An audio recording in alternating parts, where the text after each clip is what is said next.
The chamber was vast beyond imagination, carved from a single asteroid that had drifted through space for 1 billion years before the first civilizations found it and made it their meeting place. Now it housed the Galactic Council, and today every seat was filled. Representatives from 847 species had gathered, their forms ranging from crystalline entities that pulsed with inner light to massive creatures that breathed methane and floated in specialized tanks. Ambassador Chen Wei stood alone on the speaker's platform.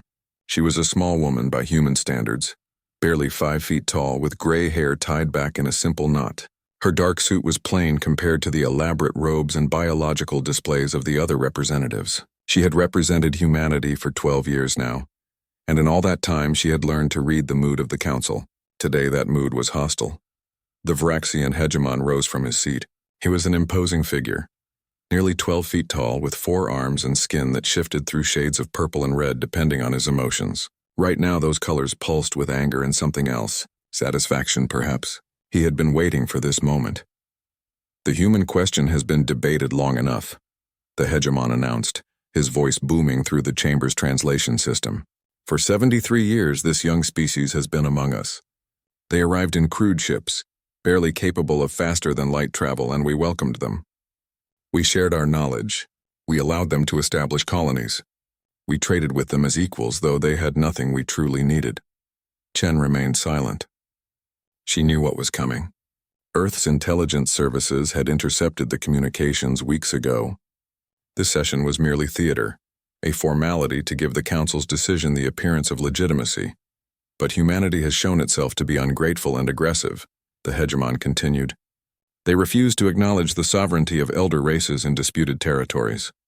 They establish military outposts in violation of the Treaty of Cygnus. They hoard dangerous technologies and refuse inspection of their facilities. Worst of all, they show no proper respect for the civilizations that ruled the stars when their ancestors were still climbing trees on their toxic little world. Murmurs of agreement rippled through the chamber. Chen noticed that not all species were nodding along. The younger races, those who had joined the Council in the last few thousand years, looked uncomfortable. But they would not speak against the elder races. No one ever did. Therefore, the Hegimon said, and now his colors shifted to a deep, victorious crimson. The Galactic Council demands that humanity surrender 40% of their colonial territories to be redistributed among more deserving species. Furthermore, humanity will submit to protective oversight, with Council observers stationed on Earth and all human worlds. Finally, humanity will open all their research facilities and military installations for immediate inspection. The chamber fell silent. Every eye, sensor, and perception organ focused on Chen. She stood perfectly still for a long moment, then reached into her jacket and pulled out a small data chip. She placed it on the podium before her. "This contains Earth's official response to your demands," she said quietly. Her voice was calm, almost gentle. "But I can summarize it for you." "We decline." The chamber erupted. Species that communicated through color flashed in outrage. Those that used sound roared and chittered and buzzed. The Hegimon's colors went almost black with fury. "You decline," he repeated, his voice dangerous. "You understand what you are saying? The Council does not make requests, human. We give commands. Commands that have been obeyed for 10 million years." "I understand perfectly," Chen replied. "And our answer remains no. We will not surrender our worlds. We will not submit to oversight. We will not open our facilities to your inspection. If you wish to force these terms upon us, you will have to do so militarily." A Xinthian elder, one of the oldest species in the Council, leaned forward. Her insectoid features were unreadable to human eyes, but her tone was almost pitying. "You are 73 years old as a spacefaring civilization. We have fought wars longer than your entire recorded history. Do you truly believe you can stand against the combined might of the Galactic Council?" Chen looked at the Xinthian for a long moment. There was something in the human's eyes that made the ancient being uncomfortable, though she could not say why. "I believe," Chen said slowly, "that you do not understand what you are about to do. I believe you have mistaken our courtesy for weakness, our patience for fear, our desire for peace as inability to wage war." The Hegimon laughed, a sound like grinding stone, bold words from a species that builds ships with chemical rockets. "Your military is a joke. Your technology is primitive. You have nothing that could threaten even the smallest member of this council. Then you have nothing to fear from denying your demands. Chen said simply. The vote was called. It was unanimous, as everyone knew it would be. 846 species voted to authorize military action against humanity. Only Earth's representative voted against it. The Hegimon personally delivered the declaration of war, a formal document that would be recorded in the great archives alongside thousands of others just like it. Chen accepted the document with steady hands. She turned to leave the chamber, her footsteps echoing in the sudden silence. But at the door she paused. She looked back at the assembled representatives, all those ancient and powerful civilizations, and something in her expression made several of them shift uncomfortably.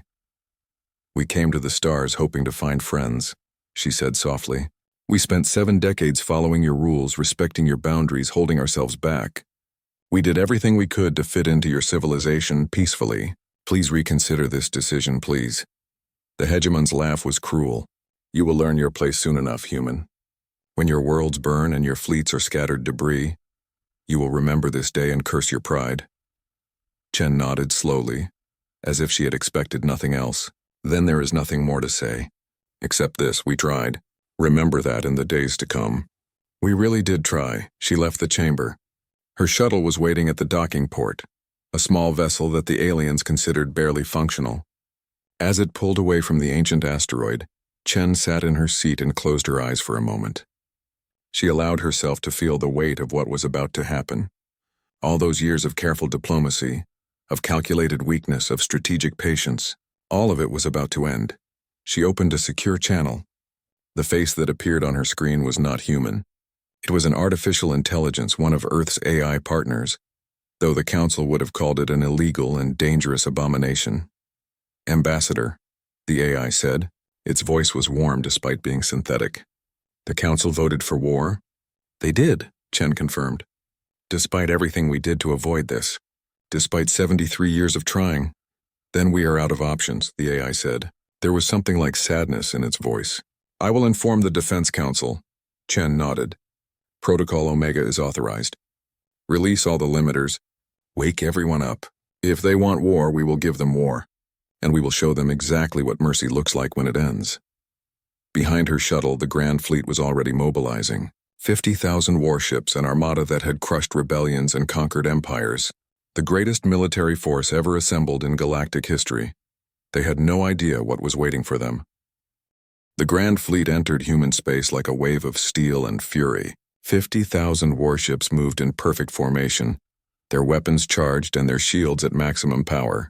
Admiral Thex commanded from the bridge of the flagship Eternal Dominion, a vessel 3 miles long that had seen 200 victorious campaigns.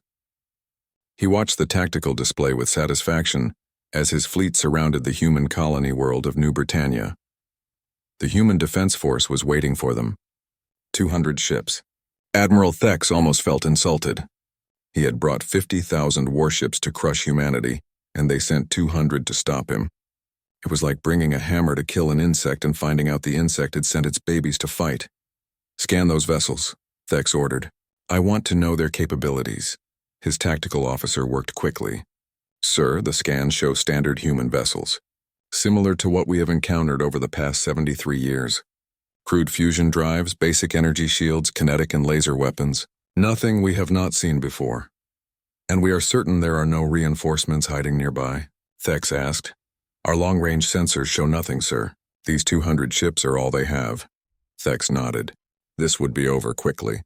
Perhaps humanity would surrender after this first demonstration of power. That would save time and resources. The Council had authorized total war, but Thex was not wasteful. Quick victory was preferable to prolonged conflict. Open a channel to the human fleet, he ordered. Give them one chance to surrender. The face that appeared on the screen was young for a human, probably no more than 30 of their short years. She wore a simple uniform with the rank insignia of a captain. Her name, according to the translation, was Maria Santos. Human vessel, Thex said formally. You are outmatched and surrounded. Surrender now and you will be treated according to the laws of war. Resist and you will be destroyed. You have 2 of your minutes to decide. Captain Santos smiled. It was a strange smile, almost sad. We decline your offer, Admiral. You have come to our space.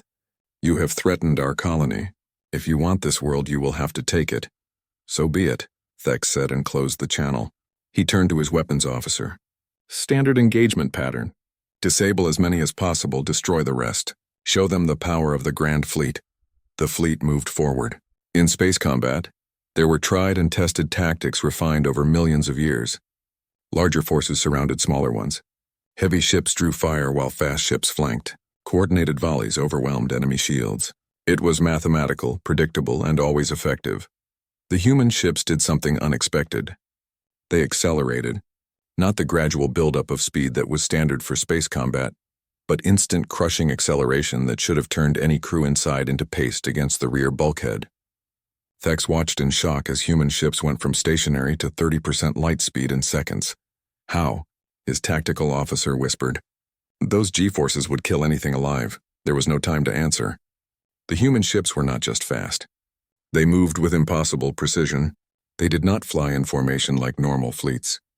Each ship moved independently, but coordinated with split-second timing. They wove through the Grand Fleet like needles through cloth, their weapons firing continuously and their weapons. Oh, their weapons.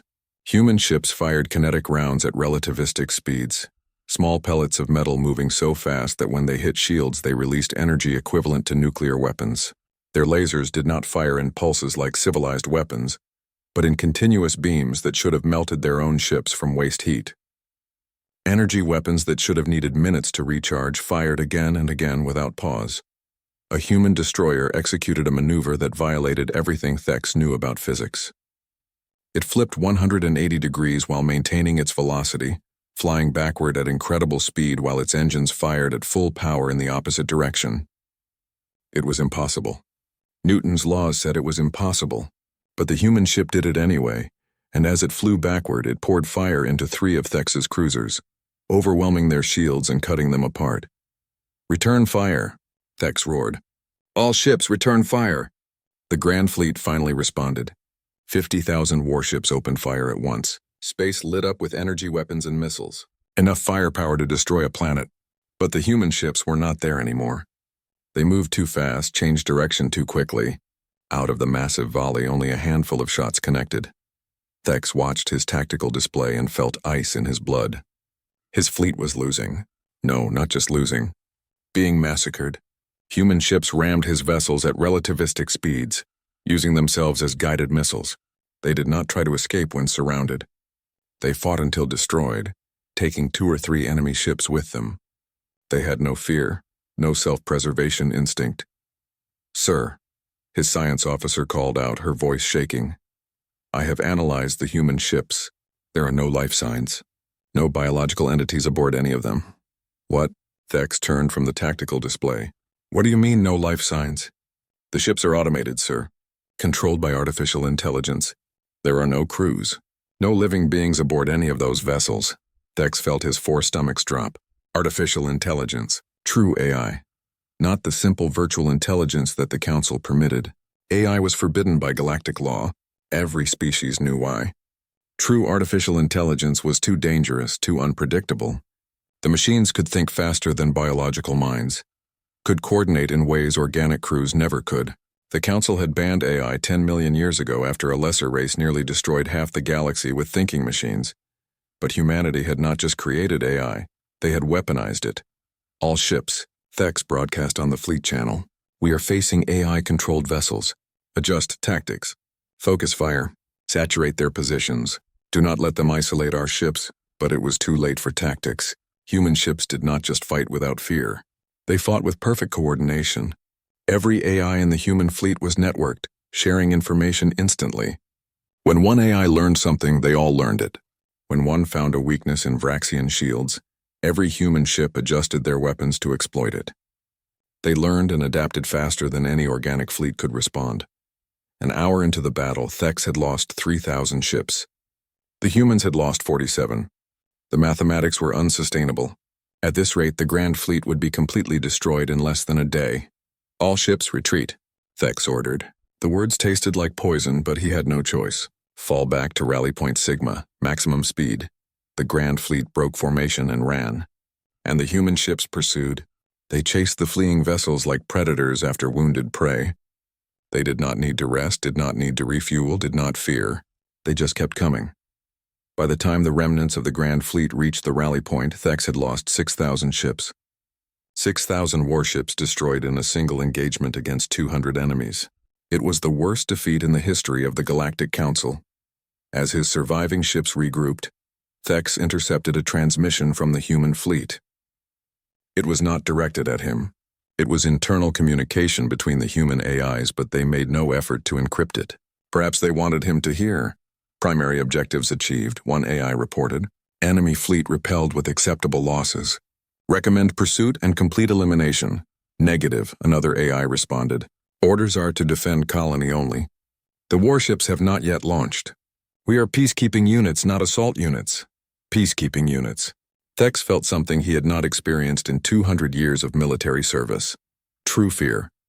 These machines that had destroyed 6,000 of his best warships in a single day were peacekeeping units. Not military vessels. Not warships. Just automated defense drones.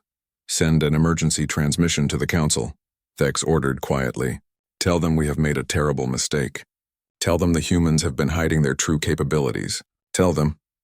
He paused, looking at the tactical display showing the human ships holding position at the colony's edge. Tell them we have declared war on something we do not understand.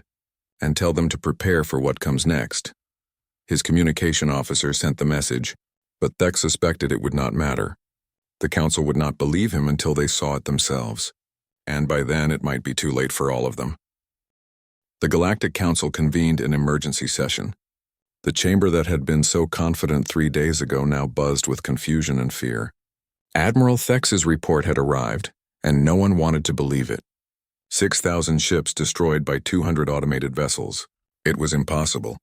It had to be a mistake, an exaggeration, perhaps even cowardice on the Admiral's part.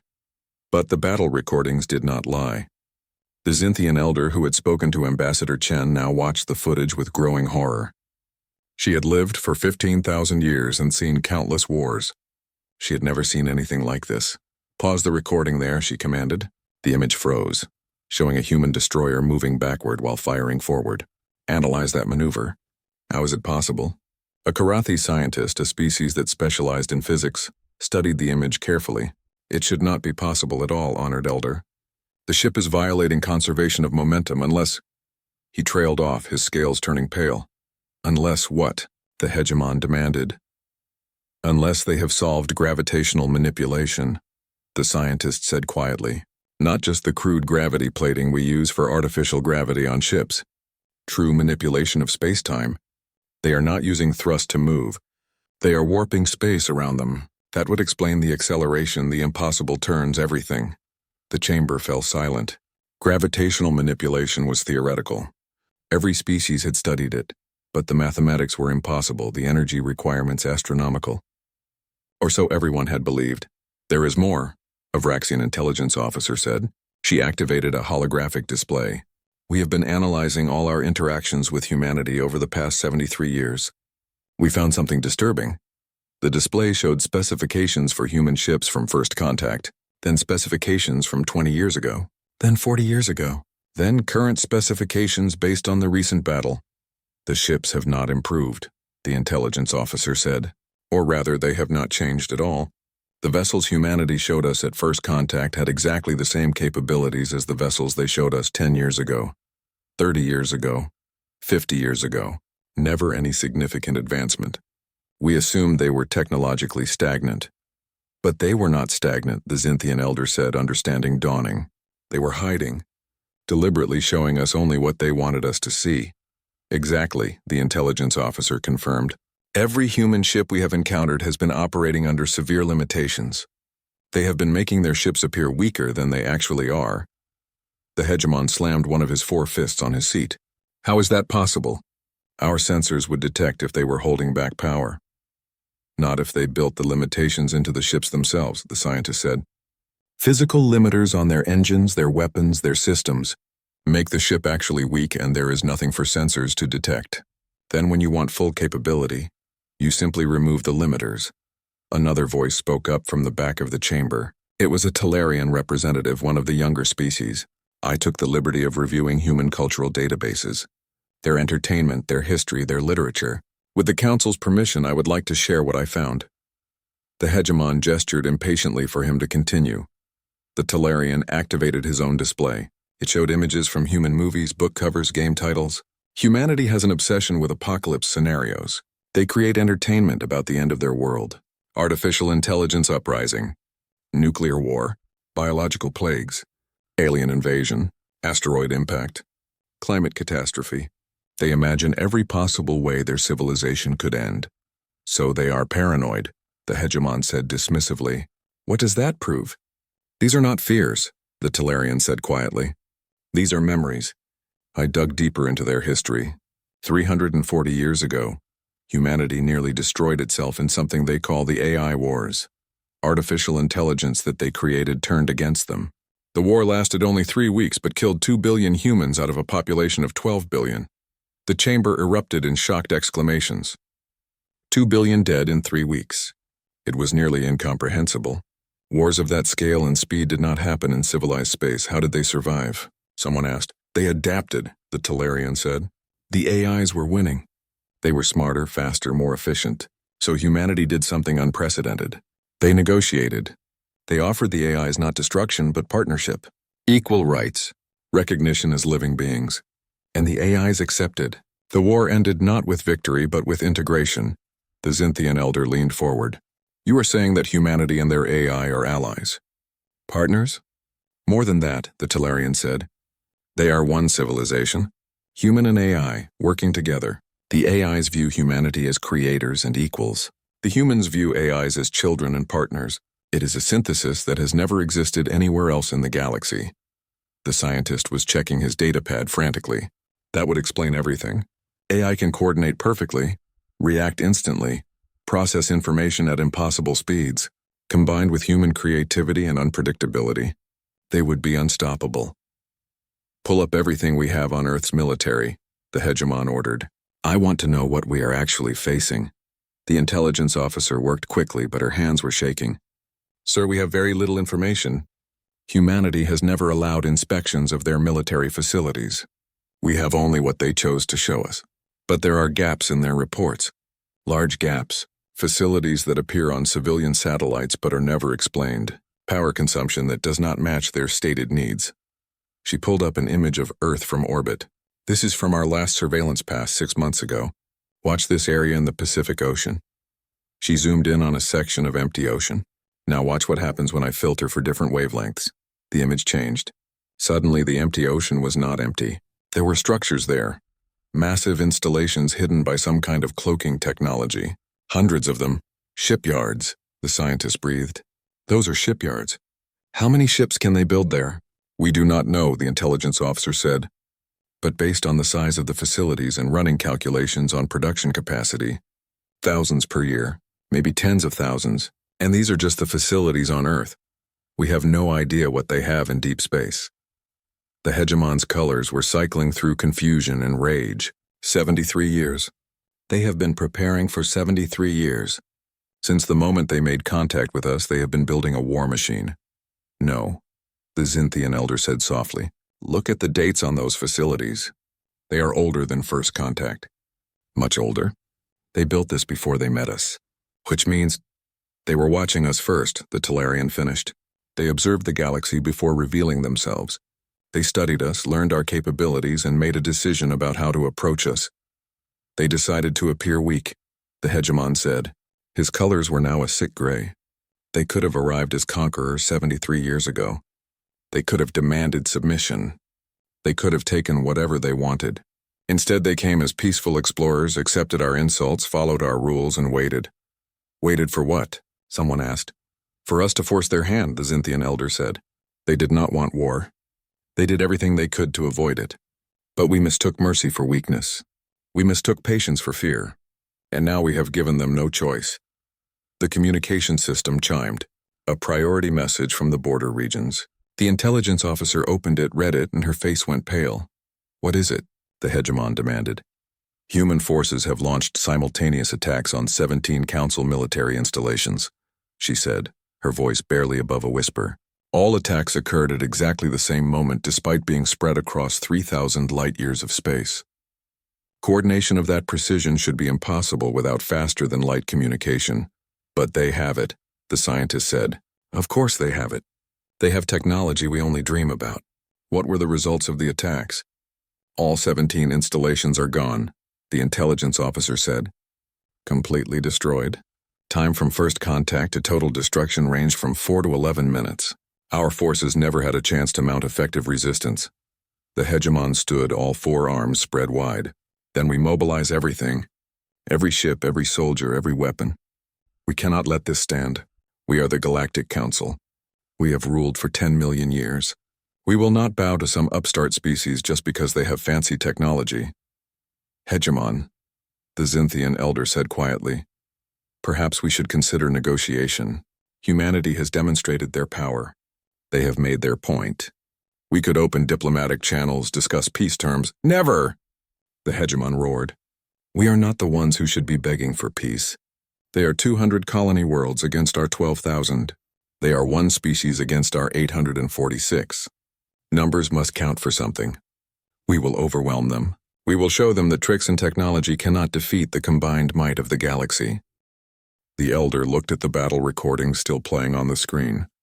Human ships moving like nothing she had ever seen, destroying everything in their path with casual efficiency, and those were just the peacekeeping units.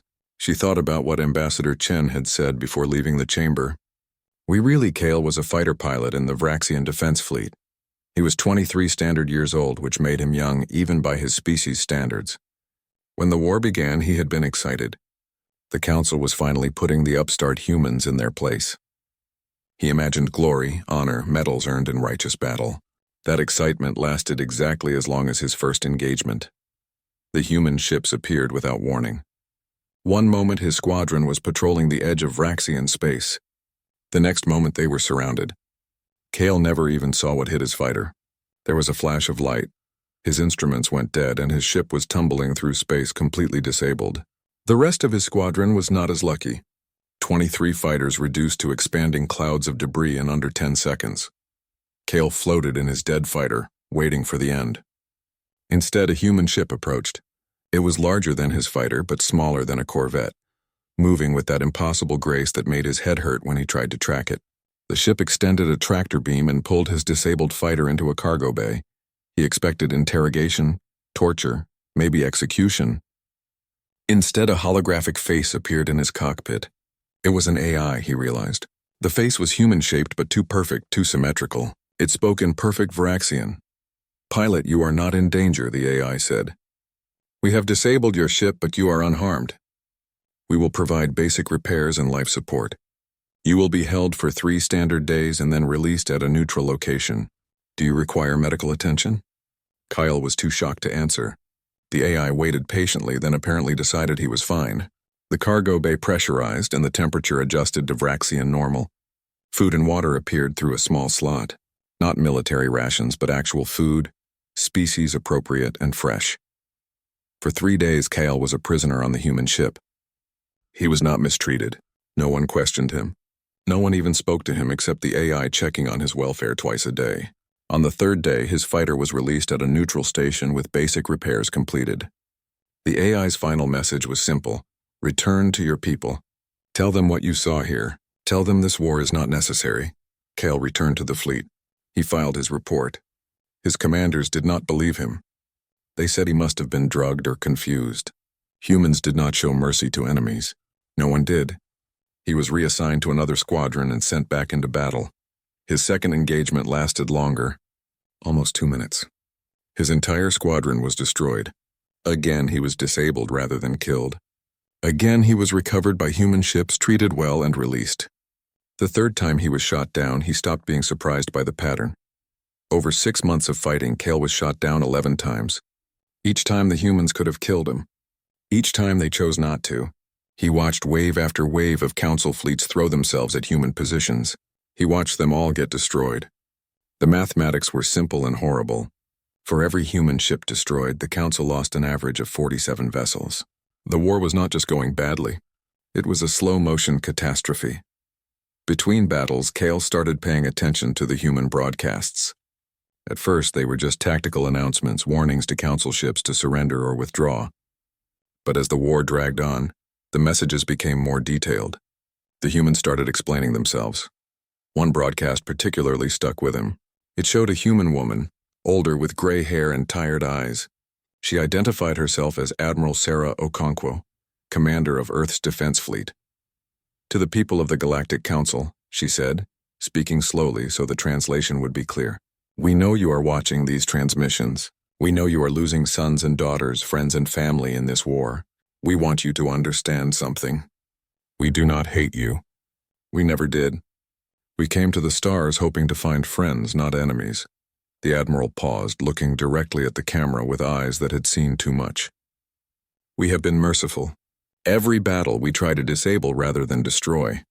Every prisoner we treat with respect and release. We do this because we remember what it is like to face extinction. 300 years ago, we nearly destroyed ourselves. We know how precious life is. We know how easily it can be lost. But make no mistake, the Admiral continued, and now her voice was harder. We can end this war whenever we choose. The ships you have been fighting are automated defense units. Our actual warships have not yet launched. Our planet crackers are still in storage. Our stellar bombs remain inactive. We have weapons that could shatter worlds and collapse stars, and we have chosen not to use them. Not because we cannot, but because we will not. Because we are trying to be better than our worst instincts. The Admiral leaned forward. Your leaders started this war. They can end it just as easily. Surrender, and we will help rebuild what has been destroyed. We will share technology, medicine, resources. We will treat you as partners, as we always hope to. Continue fighting, and we will do what we must to protect ourselves. The choice is yours. The broadcast ended. Kale sat in his quarters aboard the carrier ship and thought about what he had heard. He thought about being shot down 11 times and released 11 times. He thought about the food they had given him, the medical attention, the courtesy. He thought about the fact that the ships destroying the Council fleets were not even real warships. The war continued. The Council mobilized everything. Every species contributed ships, soldiers, resources. Hundreds of thousands of vessels moved against human space, and they died. They died in ones and twos and hundreds. Human forces appeared everywhere simultaneously, struck with surgical precision and vanished before reinforcements could arrive. They were not fighting a war of conquest. They were fighting a war of demonstration. Kale watched species begin to break away from the Council. The younger races mostly, those who had joined in the last few thousand years and never had much say in decisions anyway. They saw the writing on the wall. They opened secret diplomatic channels with humanity. They signed separate peace treaties. The Council called them traitors, but more and more species followed their example. Kale started talking to other pilots between missions. He found he was not alone in his thoughts. Many had been shot down and released. Many had seen human mercy firsthand. They started asking questions. Why were they fighting? What were they fighting for? The Council said it was about sovereignty and respect, but it seemed more like it was about pride. The elder races could not accept that a younger species might be stronger than them. After his 14th shoot-down and release, Kale made a decision. He sent a message through unofficial channels to a group that had been forming, pilots and soldiers who wanted peace. They called themselves the Unity Movement. The Council called them traitors. Kale did not care anymore. The Unity Movement grew quickly. Not just pilots and soldiers, but civilians too. People who were tired of losing loved ones in a war that made no sense. They organized protests on Council worlds. They demanded peace negotiations. The Hegimon responded with arrests and intimidation. It only made the movement stronger. Then came the news that changed everything. The Hegimon had authorized a final operation, a biological weapon designed specifically to target human DNA. It would be deployed by a massive fleet, 10,000 volunteer ships loaded with soldiers willing to die for the cause. Their target was Earth itself. If humanity could not be beaten militarily, they would be eliminated genetically. Kyle heard about the plan through his contacts in the Unity Movement. He immediately tried to warn humanity through every channel he could find. He sent messages to human ships. He broadcast on open frequencies. He knew he was signing his own death warrant, but he did not care. The biological weapon was not just wrong. It was monstrous. If the Council went through with this, they would be proving that humanity had been right about them all along. Before he could get his warnings out, security forces arrested him. He was branded a traitor and thrown into a military prison to await trial. From his cell, he could only wait and hope that someone else had gotten the warning through in time. The day of the attack arrived. Kale sat in his cell and prayed to gods he did not really believe in anymore. He prayed that humanity would survive. He prayed that this nightmare would end. He prayed that somehow, despite everything, peace might still be possible. Outside his cell window, he could see the stars. Somewhere out there, 10,000 ships were heading to Earth. Somewhere out there, the fate of the galaxy was being decided, and all Kale could do was wait and wonder if anyone would survive what came next. The Hegemon's final fleet arrived at Earth with 10,000 ships and a biological weapon that would end humanity forever. Every vessel was crewed by volunteers who had sworn to die for the cause if necessary. They came out of faster-than-light travel in perfect formation, weapons charged, the bioweapon ready to deploy. They came ready for the final battle, the glorious last stand against the human menace. What they found waiting for them made several crews question their sanity. Earth was surrounded by defense stations. Not hundreds, not thousands, millions of them. The entire orbital space around humanity's homeworld was a solid sphere of weapons platforms, shield generators, and automated defense systems. They had been hidden by the same cloaking technology that concealed the shipyards. Now the cloak was dropped, and the true scale of human preparation was revealed. But the stations were not firing. The human ships in orbit, sleek vessels that made the Council's warships look like ancient relics, were not attacking. Instead, they were moving in coordinated patterns, flowing around each other in formations so complex and precise that they could only be choreographed. The humans were not preparing for battle. They were performing. Admiral Thex, commanding the fleet on the Hegemon's orders, watched the display and felt something break inside him. "This is not a defense," he said quietly to his tactical officer. "This is a demonstration. They are showing us what they could have done at any time. They are showing us they have been playing with us from the beginning." A transmission came through on all frequencies. Admiral Sarah Okonkwo appeared on every screen in the fleet. She looked tired, but her voice was steady. "To the forces approaching Earth," she said, "you have come to use a biological weapon against us. You believe this will end the war by ending humanity. I want you to know that your weapon will not work.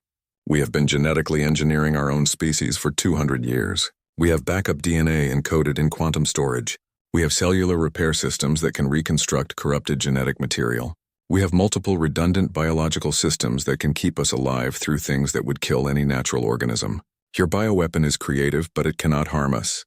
The Admiral paused, letting that sink in. "Deploy it if you wish. We will not stop you. Use it, see it fail, and understand that you never had a chance in this war. Not because you are weak, but because we have been preparing for every possible threat since before we left our homeworld. We learned to survive in a universe that tried to kill us for millions of years. We will not be undone by a laboratory weapon." In the Hegemon's fleet, the bioweapon was deployed, missiles containing the genetic plague launched toward Earth. Human point defense systems could have stopped them easily. Instead, the missiles were allowed to enter the atmosphere and detonate. The weapon spread across the planet, designed to be absorbed by every human it contacted. For a moment, the fleet waited. Sensors watched for signs of the plague taking effect. Mass casualties, chaos, the collapse of human civilization. But nothing happened. On Earth's surface, people went about their business. The plague touched them and did nothing. It simply could not affect genetic code that was this heavily modified and protected. "You tried to kill us all," Admiral Okonkwo said, and now her voice was harder than steel. "You failed. Now watch what we do next." The screens changed. They showed human medical ships launching from Earth. Hundreds of them heading directly toward the Hegemon's fleet. The Council crews watched in confusion as the medical ships approached disabled enemy vessels from previous battles and began rendering aid. Human doctors and AI medical systems worked to save Council soldiers who had been injured in the fighting. More screens appeared. They showed human engineers arriving at Council worlds that had been damaged in the war. Not conquering, not occupying, repairing. They shared technology freely.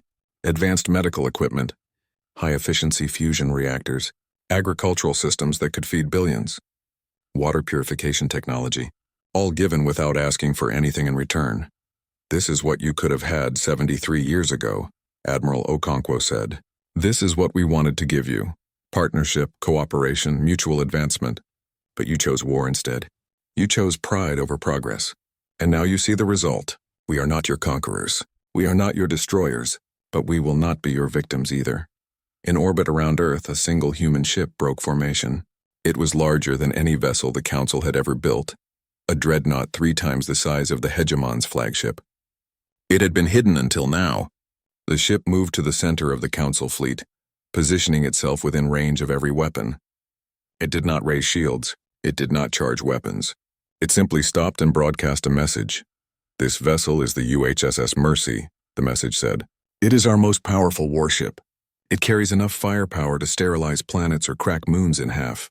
We have positioned it in the center of your fleet with no defenses active. If you wish to continue this war, fire everything you have at this ship. Destroy it. Show us that you are committed to fighting to the end." Admiral Thex stared at the massive vessel on his screen. He looked at his weapons console.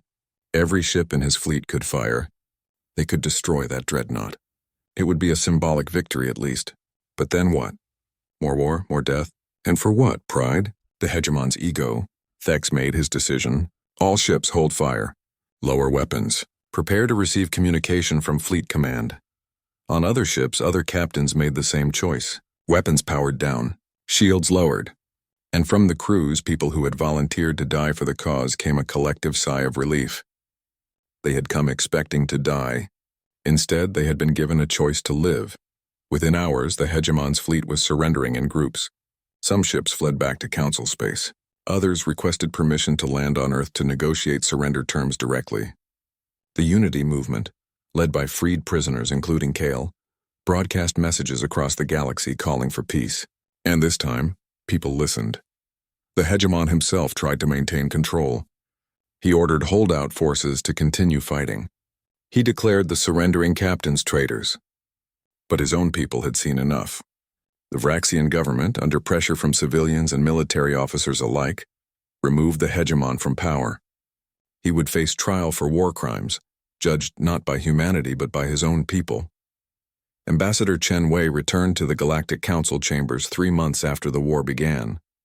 The chamber was different now. Many seats were empty. Some species had withdrawn from the Council entirely. Others were present but subdued. The elder races sat in their ancient seats and looked diminished somehow. Age without wisdom, Chen thought. Power without understanding. "The war is over," Chen announced. "Humanity accepts the surrender of all Council forces. We will not demand reparations. We will not seize territory. We will not punish those who fought against us. Instead, we offer partnership." She activated a holographic display. "This is our proposal for a new galactic community. Not based on age or power, but on merit and cooperation. Every species has an equal vote, regardless of when they achieved spaceflight. Artificial intelligence is recognized as sentient and granted full citizenship rights. Technology is shared freely among all members. Disputes are resolved through arbitration, not warfare." The Xinthian elder, looking older than her 15,000 years, spoke up. "And if we refuse? If we wish to maintain the old ways?" Chen looked at her with something like sympathy. "Then you are free to do so, within your own space. But the galaxy is changing whether you accept it or not. The younger species are already signing the new charter.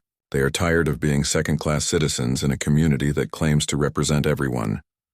Over the following weeks, species after species joined the new galactic community. Some of the elder races signed on as well, recognizing that the old order was dead. Others retreated to their homeworlds, bitter but broken. The Galactic Council that had ruled for 10 million years quietly dissolved, remembered only in history files. Kale found himself unexpectedly famous. His attempts to warn humanity had been publicized by the Unity movement. He became a symbol of those who chose conscience over obedience. When the new community needed a liaison officer between human and Vraxian forces, he was the obvious choice. He met Ambassador Chen at the newly established Unity Station, built in neutral space between human and former Council territory. She was smaller than he expected, this woman who had stood alone before the entire Galactic Council and refused to back down. "Were you afraid?" Kyle asked her as they looked out at the stars together. "When the Council declared war, when you knew what was coming?"